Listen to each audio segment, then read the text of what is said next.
میرے عزیز، کچھ لوگ ایسے ہیں جن سے عذاب قبر ہوگا ہی نہیں۔ میرے رسول کریم صلی اللہ تعالی علیہ وسلم نے ارشاد فرمایا کہ جو اللہ کے راستے میں شہید ہو گیا، یہ سنن نسائی میں موجود ہے، اسے عذاب قبر نہیں ہوگا، بلکہ ایک حدیث میں تو فرمایا حساب کتاب ہی نہیں ہوگا، اللہ بغیر سوال جواب کے جنت عطا فرما دے۔ کچھ لوگوں کو لوگوں کی بخشش پہ بھی مسئلہ ہی بنتا ہے کہ کوئی بخشا نہ جائے۔ اور ایک صاحب کہہ رہے تھے جی یہ کیا معاملہ ہے کہ جمعے کو بندہ مر گیا یا فلانا ہو گیا تو اس سے حساب کتاب نہیں ہوگا، اتنے بڑے جرم لوگوں نے کی، اتنے پاپ، اور جمعے کو مر گیا تو بخشا جائے گا۔ تو میں نے کہا جرموں کا بھی اسے حساب اللہ لے لے گا، لیکن میاں حساب کتاب کی ڈیوٹی نہ اللہ کی ہے تو بہتر یہ ہے کہ اسی کے ہاتھ میں رہے، تو نہ اپنے ہاتھ میں لینے کی کوشش کر۔ سنن ترمذی کی حدیث۔ ہمیں پتہ نہیں کیا مصیبت ہے، ہمیں پتہ نہیں کیا مسئلہ ہے۔ ایک جنازے سے میں نکلا، آپ یقین کریں کبھی کبھی کلیجہ پھٹ جاتا ہے۔ میں ایک جنازے سے نکلا تو میرے ساتھ ایک بندہ جنازہ پڑھ کے نکلا تو کہنے لگا جی پیر صاحب دیکھیں آج کتنی دنیا آئی ہے، حالانکہ یہ بندہ اس طرح کا تھا، اس طرح کا تھا، اس طرح کا تھا۔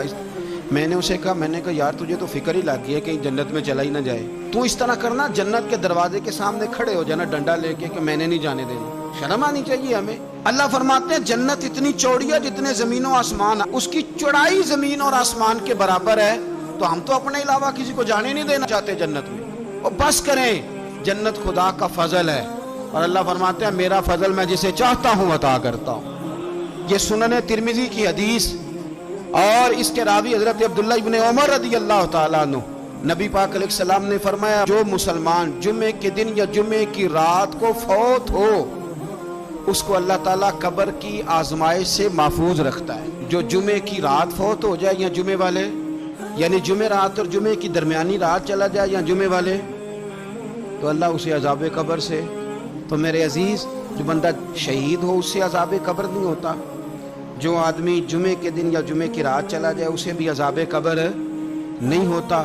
اور میرے رسول کریم صلی اللہ تعالی علیہ وسلم نے فرمایا جو بندہ ایک دن اور ایک رات، یہ حدیث صحیح مسلم میں، سنن ترمذی میں، مصنف عبد الرزاق میں موجود ہے، ایک دن اور ایک رات اللہ کی رضا کے لیے اسلامی سرحد پہ پہرا دے۔ میں اور آپ سوئے ہوئے ہیں، لیکن وہ لوگ جو فوجی بارڈروں پہ کھڑے ہیں، دیکھو مدینے والے محبوب کس کس پہ کرم فرماتے ہیں۔ ساری عمر نہیں، 24-25 سال کی سروس نہیں، فرمایا ایک دن اور ایک رات اللہ کی رضا کے لیے جو اسلامی سرحد پر پہرا دے، مسلمانوں کو کافروں سے بچائے، رب اسے عذاب قبر نہیں دے گا، اسے اللہ تعالیٰ اپنے فضل سے معاف فرما دے۔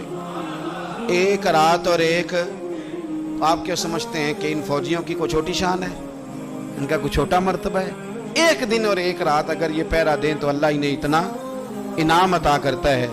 اسی طرح سن لو، یہ ذرا غور سے سننا، ابن ماجہ کی حدیث، اور اس کے علاوہ مسند ابو یعلا میں موجود حدیث کے راوی حضرت ابو ہریرہ رضی اللہ تعالی عنہ، حضور صلی اللہ تعالی علیہ وسلم نے فرمایا جو شخص بیماری سے فوت ہوا، قربان جاؤں میرے محبوب نے بیماری کا نام ہی نہیں لیا، فرمایا کوئی بھی بیماری ہو، فرمایا جو آدمی بیماری سے فوت ہوا اللہ اسے شہادت کی موت عطا فرمائے گا، اور وہ عذاب قبر سے اور قبر کے امتحان سے بھی محفوظ رہے گا، اور حضور فرماتے ہیں اس کو صبح اور شام جنت کے باغوں میں سے رزق دیا جائے گا۔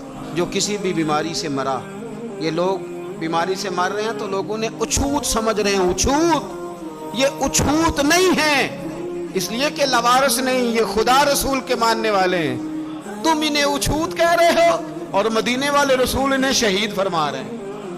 حضور نے فرمایا جو بیماری سے مرے شہید ہے، وہ قبر کے عذاب سے محفوظ رہے گا اور جنت کے باغوں میں سے اللہ رزق دے گا۔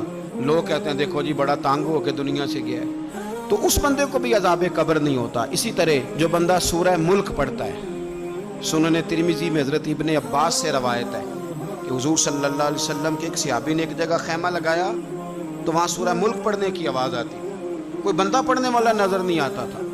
جب حضور کی بارگاہ میں عرض کیا تو فرمایا وہاں قبر تھی اور قبر کے اندر بیٹھ کے میرا صحابی سورہ ملک کی تلاوت کر رہا۔ اگر ہمیں خسرہ نمبر یاد ہو جاتا ہے نا اپنی جگہ کا، اور ہمیں پتہ ہوتا ہے کہ میرے والا حصہ کتنے کروڑ کا ہے، اگر ساری کہانیاں ہمیں یاد ہوتی ہیں تو سورہ ملک بھی ہمیں یاد ہو سکتی ہے۔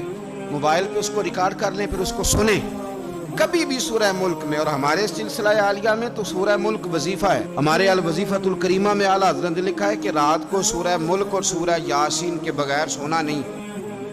سورہ ملک اتنی شاندار سورت ہے کہ نبی پاک صلی اللہ علیہ وسلم نے فرمایا یہ قیامت کے دن اللہ کی بارگاہ میں ناز سے جھگڑا کرے گی اور کہے گی اے اللہ، یہاں تو میرے پڑھنے والے کو جنت عطا فرما یا مجھے قرآن پاک سے علیحدہ کر دے۔ تو رب کریم پھر اپنے فضل سے پڑھنے والے کو جنت عطا کرے گا۔